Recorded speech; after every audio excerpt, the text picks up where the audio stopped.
Assalamualaikum warahmatullahi wabarakatuh. Sebelumnya izin memperkenalkan diri.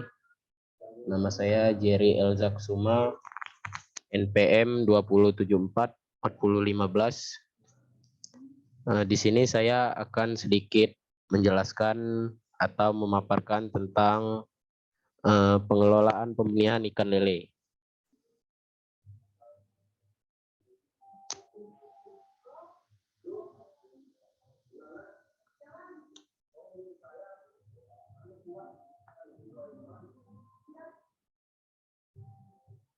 Yang pertama, indikator kerja.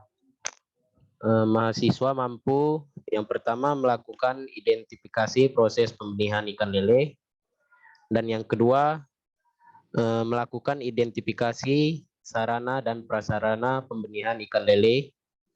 Yang ketiga, menyusun perencanaan kegiatan pembenihan ikan lele. Yang keempat, menyusun penjadwalan kegiatan pembenihan ikan lele. Yang kelima, melakukan pembenihan ikan lele. Yang keenam, melakukan pengawasan pembenihan ikan lele. Dan yang terakhir yaitu melakukan evaluasi hasil pembenihan ikan lele.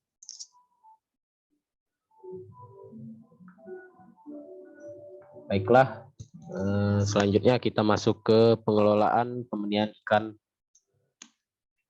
Yang pertama yaitu ada perencanaan. Yang di perencanaan ini ada identifikasi proses, dan yang kedua yaitu identifikasi sarana dan prasarana, dan yang ketiga penjadwalan kegiatan. Setelah perencanaan, kita lanjut ke pelaksanaan. Yang pertama, pemeliharaan induk. Yang kedua, pemijahan. Yang ketiga, pemeliharaan larva. Yang keempat, pemeliharaan benih. Setelah di pelaksanaan, kita masuk ke mengawasi. Di mengawasi ini ada dua. Yang pertama, melakukan pengawasan mutu proses. Yang kedua, melakukan pengawasan mutu hasil. Baiklah, lanjut ke pengevaluasian. Di pengevaluasian ini ada dua juga. Yang pertama, melakukan evaluasi proses, dan yang kedua, melakukan evaluasi hasil. Dan yang terakhir, kita masuk ke meningkatkan kinerja. Di meningkatkan kinerja ini cuma ada satu, yaitu meningkatkan kinerja dalam pembenihan ikan.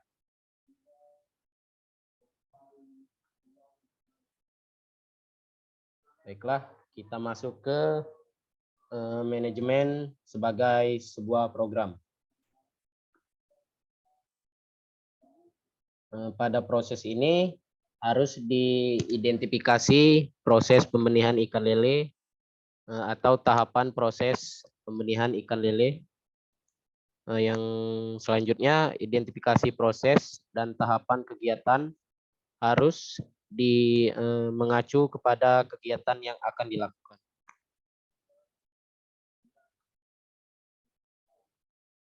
Yang pertama, melakukan identifikasi proses pembenihan ikan lele. Tahapan apa saja sih yang akan dilakukan dalam kegiatan pembenihan ikan lele?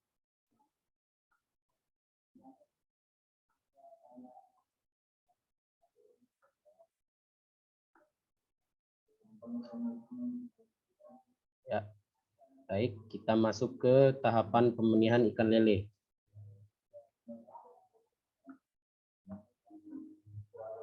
Di sini tahapan pembenihan ikan lele yang pertama yaitu pemeliharaan induk ikan lele.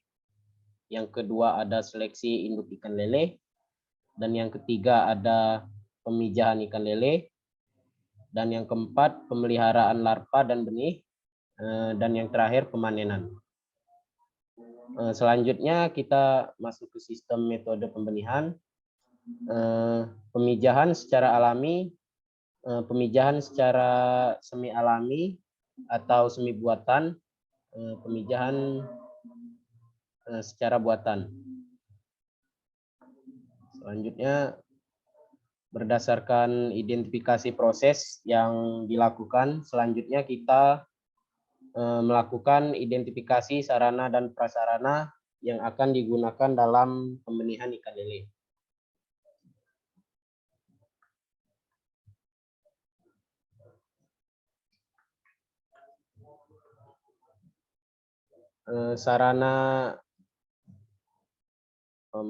Yang kedua yaitu melakukan identifikasi sarana dan prasarana pembenihan ikan lele. Di sini kita lihat ada berdasarkan identifikasi proses yang dilakukan, selanjutnya harus melakukan identifikasi sarana dan prasarana yang akan digunakan dalam pembenihan ikan lele. Yang kedua, sarana dan prasarana yang akan digunakan mengacu kepada tahapan kegiatan dan metode sistem yang akan diterapkan.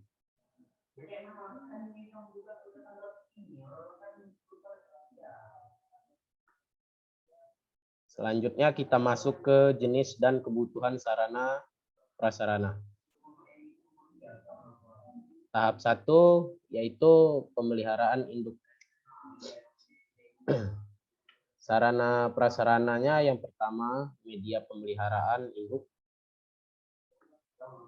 Di sini ada bak induk, kolam induk massal, waring atau hapa untuk pemeliharaan induk, jumlah induk padat tebar, jenis dan jumlah pakan. Tahap kedua yaitu seleksi induk.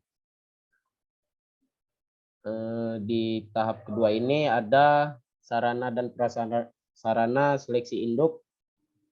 Untuk seleksi induk memerlukan waring atau hapa. Yang kedua scope net.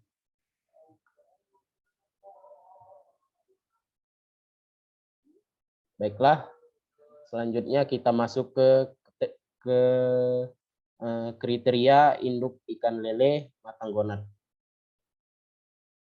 Untuk kriterianya di sini bisa kita lihat untuk jantan alat kelamin tampak jelas atau meruncing, lubang kelamin kemerahan agak membengkak dan berbintik putih, perut tampak ramping, jika perut diurut sambil ditekan pelan-pelan akan keluar air mani, tulang kepala lebih mendatar atau pipih dibandingkan induk betina.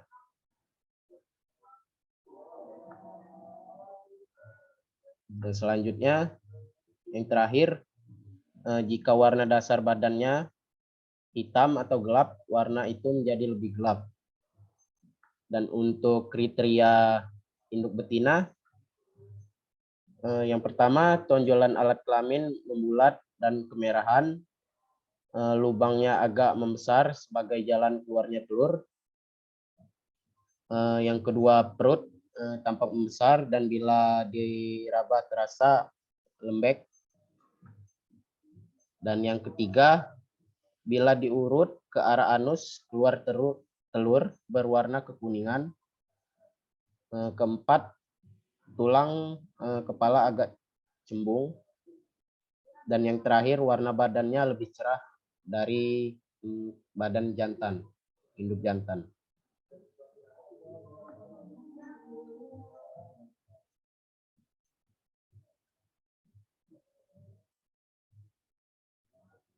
Baiklah, selanjutnya kita masuk ke seleksi induk matang gonat.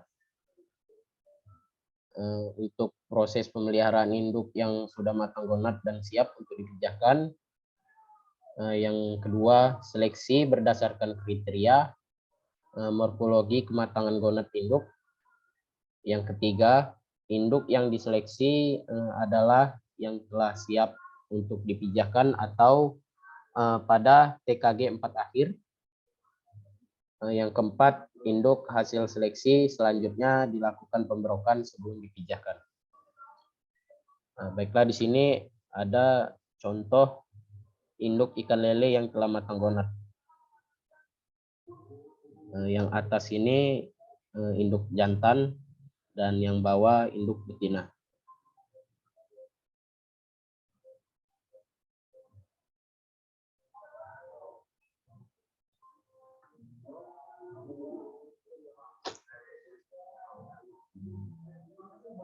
Selanjutnya kita masuk ke tahapan melakukan seleksi induk ikan lele. Yang pertama, lakukan pengambilan induk ikan lele. Yang kedua, letakkan induk pada bak dengan air setiar atau setinggi 10 sampai 15 cm. Dan yang ketiga, induk betina yang baik dilihat dari atas tampak perutnya berbentuk membulat dan melebar ke samping. Selanjutnya, lakukan perabaan pada bagian perut induk betina yang baik dicirikan perutnya lembek. Yang kelima, amati urogenital atau anusnya. Induk yang baik memiliki urogenital yang berwarna merah, warna kemerahan atau membengkak. Untuk yang keenam, untuk induk jantan warna seputar sirip menjadi lebih cerah, dan untuk yang terakhir urogenitalnya kemerahan.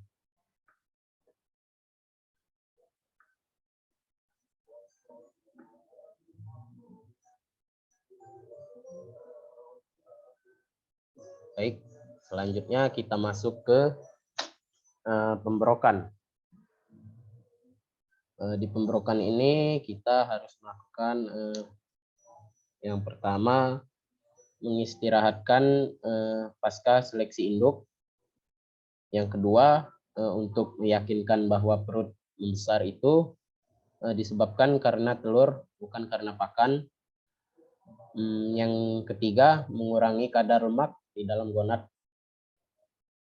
Semua itu dilaksanakan 20 sampai 24 jam.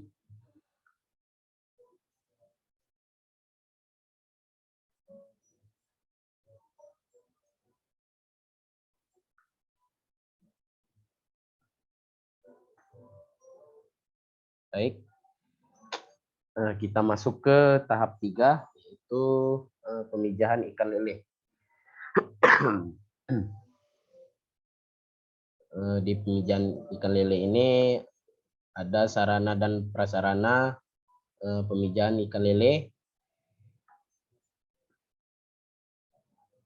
media pemijahan atau bak pemijahan ikan lele. Yang kedua ada memerlukan kakaban. Yang ketiga scope net. Yang keempat bak ember.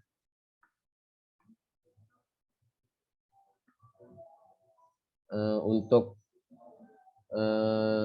sarana prasarana tersebut, jumlah media pemijahan ditentukan dengan padat tebar dan jumlah induk yang akan dipijahkan.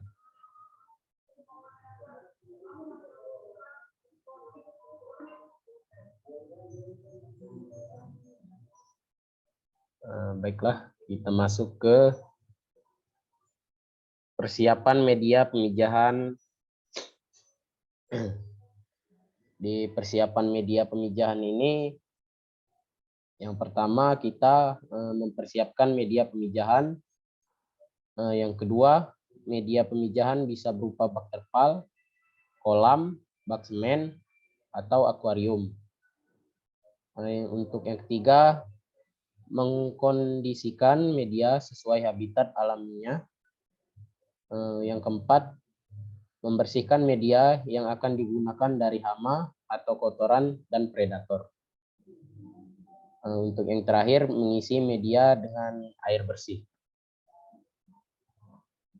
Ini ada contoh gambar di samping. Contoh persiapan media pemijahan ikan lele yang telah dibersihkan dan diberi substrat berupa kakaban.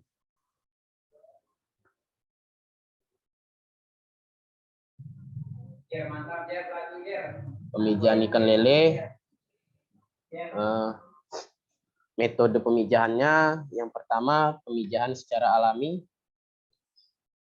Di metode pemijahan secara alami ini pemijahan yang dilakukan tanpa menggunakan rangsangan hormon dan pembuahan atau melakukannya dengan alami atau secara alami. Yang kedua metode pemijahan secara semi alami. Untuk pemijahan ini dilakukan menggunakan rangsangan hormon atau pembuahan secara alami. Dan yang ketiga, metode pemijahan secara buatan. Pemijahan ini dilakukan menggunakan rangsangan hormon dan pembuahan, dilakukannya secara buatan. Selanjutnya, masuk ke penerapan metode yang berbeda, penyebabnya perbedaan kebutuhan sarana dan prasarana yang berbeda.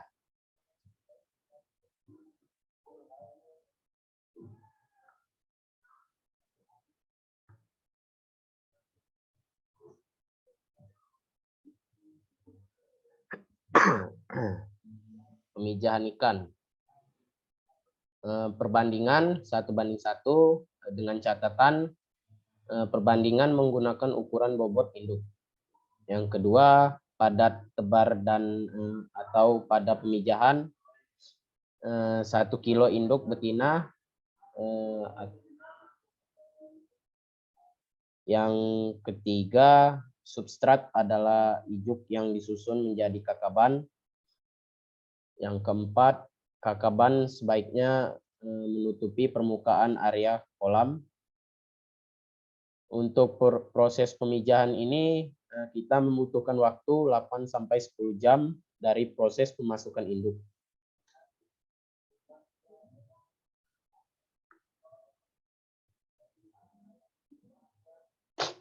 Untuk telur yang akan dikeluarkan oleh induk betina dan dibuahi oleh sperma, dan pembuahan yang akan terjadi secara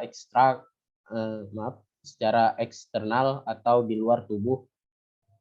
Yang terakhir, pemijahan biasanya akan terjadi pada malam hari hingga pagi hari pada saat suhu dingin.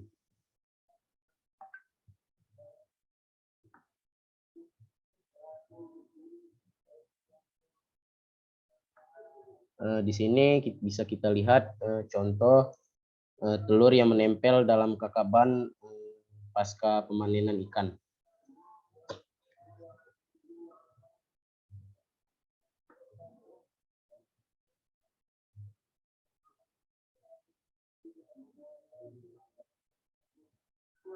Selanjutnya, faktor yang menyebabkan kegagalan proses pemijahan. Faktor yang apa saja sih faktor yang menyebabkan kegagalan proses pemijahan? Di sini ada 3 faktor. Yang pertama, induk ikan yang belum matang gonat. Yang kedua, kualitas air, media yang kurang memadai.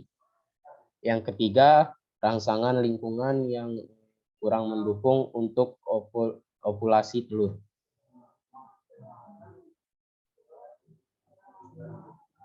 Selanjutnya, penanganan induk pasca pembenihan.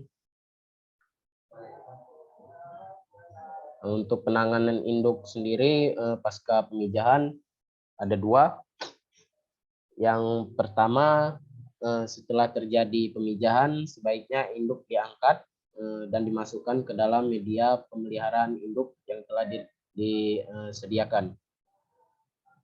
Yang kedua, pemindahan harus berhati-hati, jangan sampai mengganggu telur yang telah dikeluarkan oleh indukan.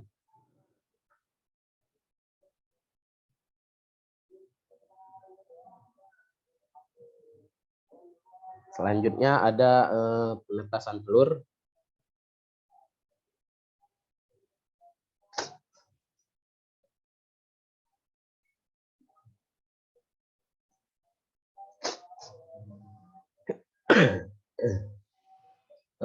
di penetasan telur ini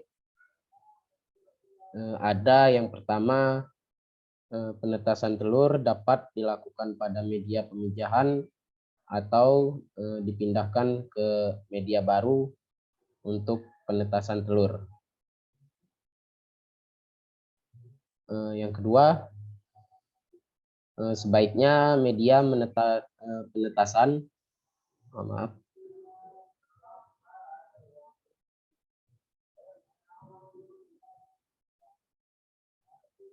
selanjutnya sebaiknya media penetasan diberi pelindung dari sinar matahari dan hujan. Bisa jadi terpal atau waring. Untuk lebih baiknya diberi terpal. Yang ketiga, telur ikan lele akan menetas kisaran 20 sampai 24 jam setelah pembuahan telur. Dan yang terakhir, telur ikan menetas 40 sampai 48 jam setelah pembuahan. Maaf.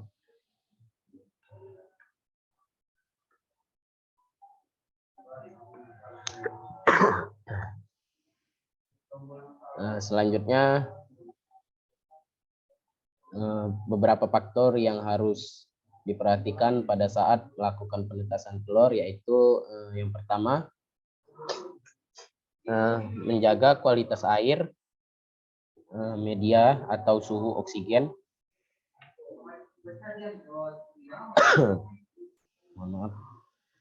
Yang kedua yaitu menjaga kekeruhan air yang dapat menyebabkan tumbuhnya jamur. Jadi untuk air harus dikontrol supaya tidak terjadinya tumbuhnya jamur. Yang ketiga, memberikan anti jamur untuk mencegah tumbuhnya jamur pada telur. Yang keempat, menjaga media dari panas matahari dan hujan.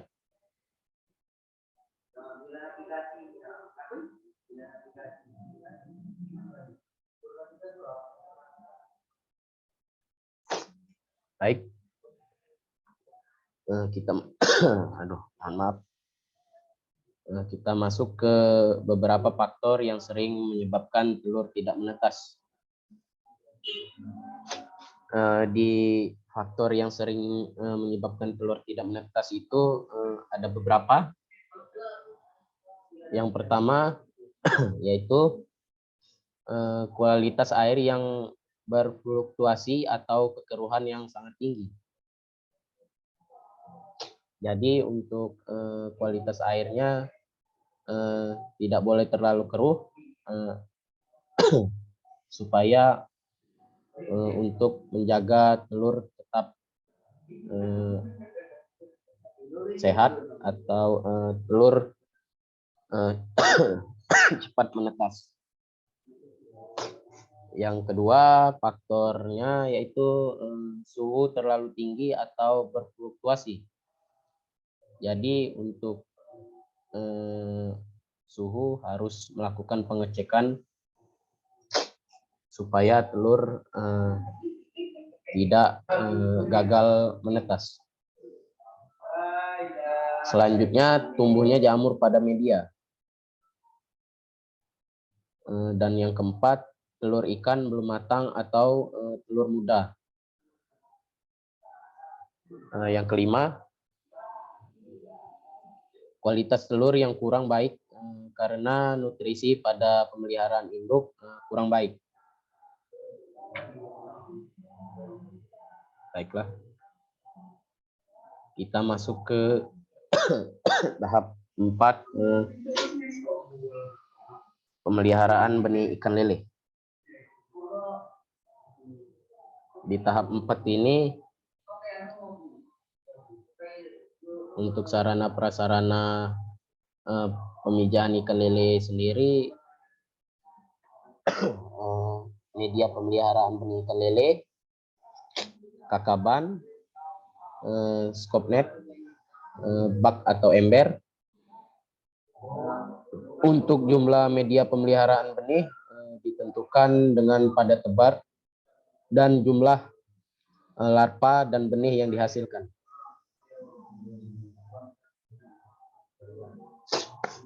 Selanjutnya perlu dipertimbangkan untuk media yang digunakan untuk grading benih.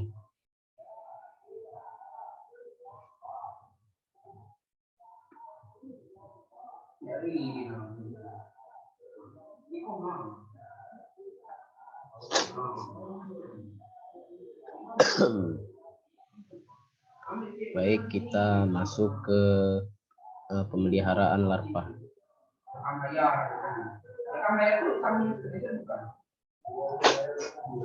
Untuk pemeliharaan larva, yang pertama pemberian pakan dilakukan setelah kuning telur ikan habis dengan waktu 2-3 hari setelah telur menetas. Yang kedua, pakan yang diberi pada larva yang baru menetas itu adalah pakan alami, karena pada fase ini saluran pencernaan ikan belum sempurna, sehingga dibutuhkan pakan yang mudah diserap dan dicerna oleh ikan tersebut. Yang ketiga, beberapa jenis pakan alami yaitu Artemia, cacing sutra, Daphnia, Rotifera, dan lain-lainnya. Yang terakhir, pemberian pakan dilakukan secara ad libitum atau sekenyang-kenyangnya dengan frekuensi 4-5 kali sehari untuk pemberian pakan tersebut.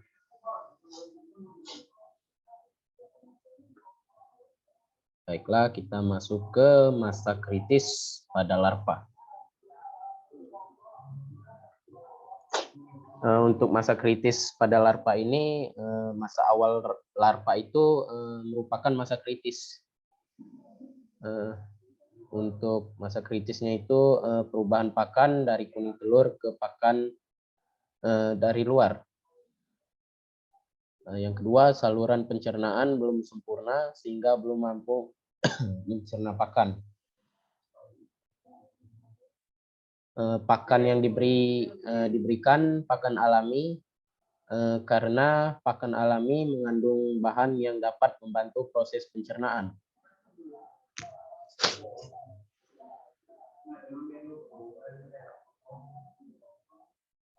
Ya, bisa kita lihat di sini masa pencernaannya dari 2-3 hari pertama. Untuk masa kritisnya selanjutnya 7-10 hari.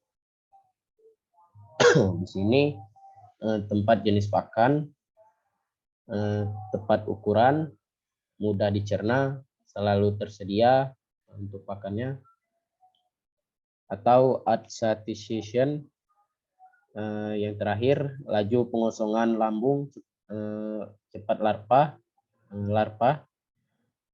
cepat lapar sehingga pakan terus tersedia.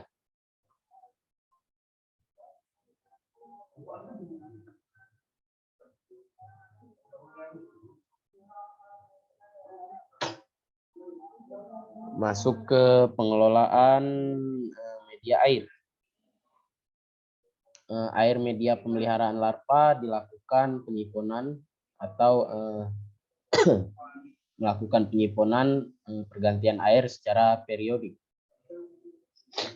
Yang kedua, penyimpanan dan pergantian tergantung pada tingkat kekeruhan perairan.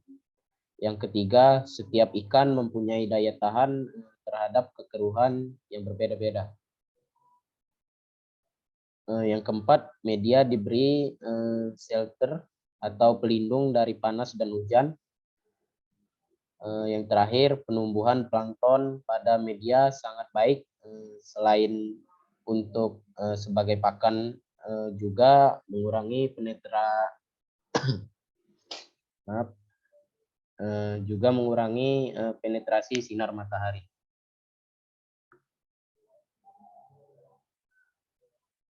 Baik, kita masuk ke faktor-faktor yang sering menyebabkan kegagalan dalam pemeliharaan ikan.